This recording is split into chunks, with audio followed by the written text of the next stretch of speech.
Ուրեմն 2024 թվականին գտնվել եմ Ռուսաստանում, Անապա քաղաքում։ Կանգնացրել են, տարել են խմացություն են ստուգե հիվանդանոցում 0-0 ա եղել, գայիշնիկը հայ ա եղել, կեղտոտ հայ ա եղել։ Մի քիչ վիճվել ենք, եկել եմ ավտոս քշել եմ մի ամիս էլ ընդ քշել եկել եմ Հայաստան պրավետ ձեռս տարուկես հետո ցույց ա տվել ՌԴ դաշնությունից զրկված խմացությունը հրաժարվել եմ ստուգվելուց։ Ամեն ձևի ձայնագրություն են պահանջել, ոչ մեկ չի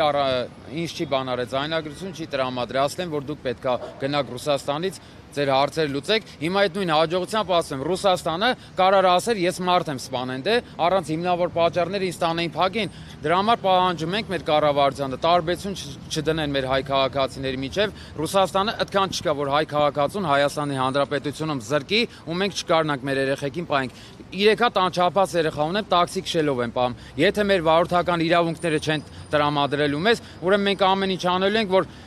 չգիտեմ ոնց ասեմ, չեմ էլ ուզում վատ բան ասեմ, միշտ եղել ենք Նիկոլ Փաշինյանի կողքին, հիմա էլ խնդրանքով դիմում ենք Նիկոլ Փաշինյանի։ Բոլորի սպրավաները հետ տվեք մեզ։